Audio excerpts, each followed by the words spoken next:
Hi everybody, this is the Baseball Hut, the amazing, spectacular, terrific, the great one, the People's Champion. Your host, the Hut, and welcome back to the Baseball Hut. And hopefully you like this video and hit that subscribe button. So I'm going to talk about in this video, positivity. It's a very difficult thing to talk about. It's a very difficult thing to sort of ask of others to be positive.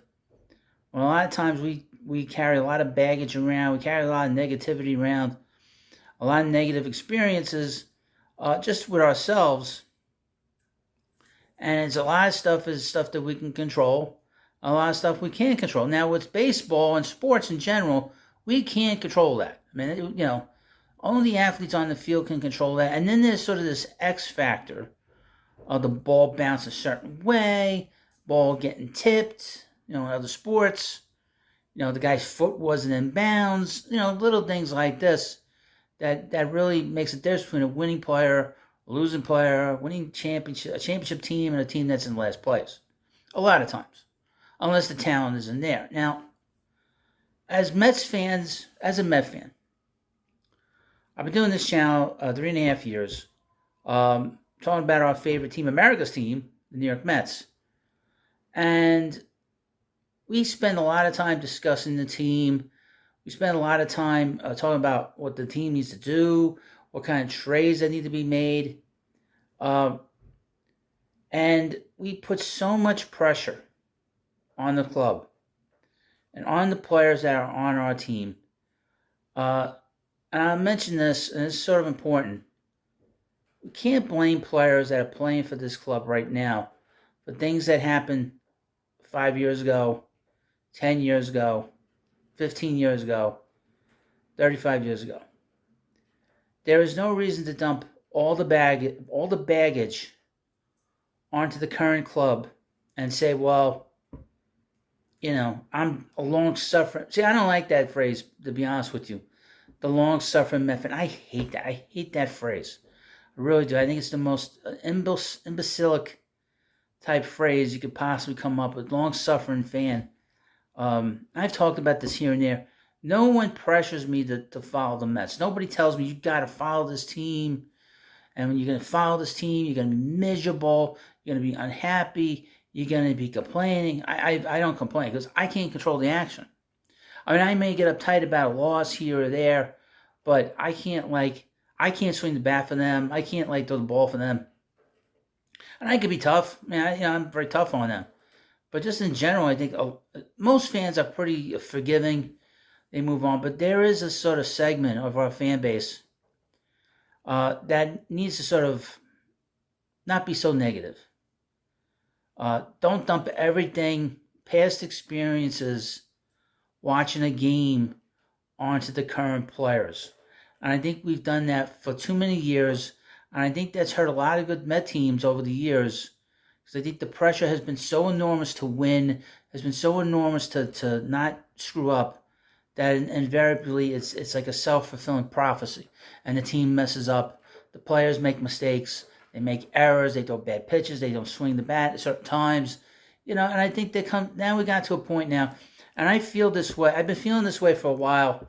But now to sort of talk about and express it, and I think Steve Cohen put out a tweet. I didn't even notice it until the other day, I guess, saying you should start to cheer Francisco Lindor, and cheering the players makes a big difference.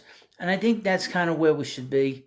I mean, there's a reason why there's certain towns in this country that the players love playing in. St. Louis is one of them. I don't want to be like how lame they can be. The St. Louis fan is very lame. Or the Chicago fan is even lamer than them. They act like this is a small town. They act like it's a college town when the Cubs are good. But when the Cubs are bad, who cares? It's we get out to the ballpark, have a couple of beers, sit down in the bleachers, take me out to the ball game. But we need to start enjoying this club more. We need to start enjoying the ballpark more. We need to start not complaining about every little thing that doesn't go right. Can't complain about everything. We can't control what we can control. And obviously, balls getting hit, balls getting caught, we can't control it.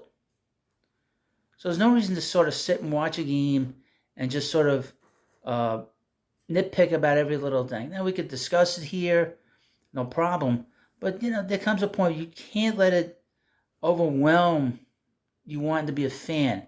You can't carry that negativity. You can't be in a situation where every pitch is so important. Every at-bat is so important. It's not football. It's a different kind of sport, obviously. Now, we saw this, I'm young enough and old enough to remember 86. Mets got off to a 2-3 start, and there was a lot of rumblings, a lot of it from the press, okay? A lot of it from the media complaining that the Mets were going to finish in second place again, that they weren't going to make the playoffs this time. That's another issue, and that's something we have to deal with, is the negativity and the sort of a cynicism of the media. I know that Buster only put out an article saying that the Mets' future is bleak, quote unquote.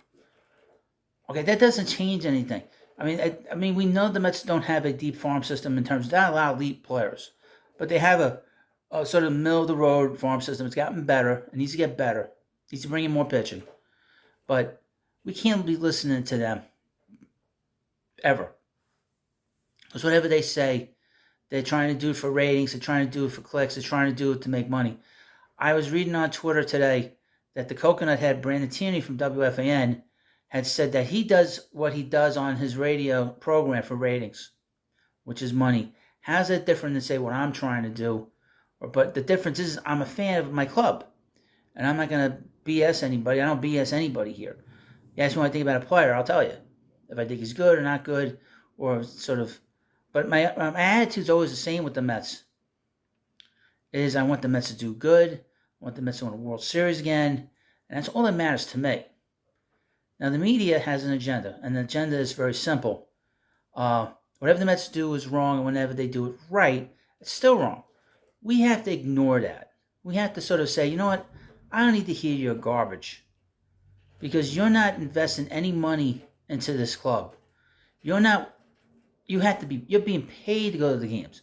You're being paid to write articles. You're being paid to be a broadcaster, to talk about the club. I'm putting money into it by cable bills, going to the ballpark, wearing this fancy gray Mets hat. I'm putting into it. They're not putting anything to it, other than cause trouble.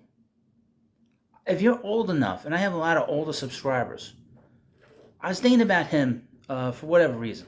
I think maybe it's because Dwight Gooden is going to get his number retired on Sunday.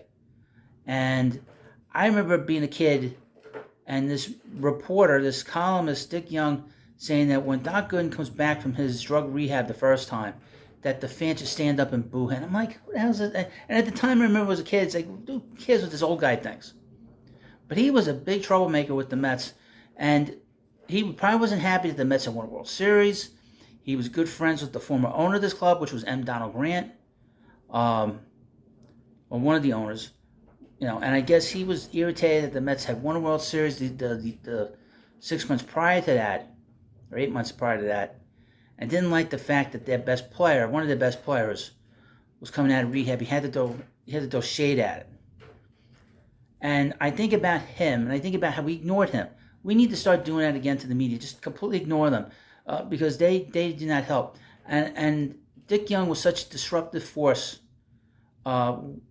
with the Mets. He is the catalyst that got Tom Seaver traded. If you want to go back further, from the Mets to the Reds, because he wrote a column about Tom's wife, and that was the last straw with Seaver, and he said, "Get me out of here. I don't want to deal with this." So the media in the past with our club have caused trouble. Now we have the national media that's doing this. We have a radio station that's been doing that for 35 years. We're going to make fun. We're going to continue to make fun of them, have fun at their expense. But we all have to be positive. We got to be happy about it. We can't be mean about it. People say I'm mean about it, but it's sort of, it comes to the top, off the top of my head, and I bring it up, and I think it's funny. It's all like fifth grade humor, to be honest with you. Anyway, I don't really curse unless it's for comedic effect. But we have to ignore that and be positive when we watch the Mets. If they don't win, they didn't win on Saturday, but they played hard. They were into the game to the last out. And that's the best we can ever hope for, even when the team is really good, or even when the team is bad. I think right now they're kind of in between, obviously. because they're trying to figure out what kind of club they have. But that's should be our approach for this season and moving forward as fans, to be positive about the club. We always look forward to the future. Stop looking to the past. Stop complaining about things that happened 40 years ago. Stop comparing players to the past. There's no reason to compare Pete Alonso to Dave Kingman. Dave Kingman was not a winning player. Pete is. And he's had more home runs than Kingman ever did over a stretch of time. Over that same stretch. But let me know what you think about this video. This is a very positive video. And I hope that you like this kind of stuff. And of course, please hit the subscribe button before you go. Like the video. Leave comments in the comment section. And I'll see you later.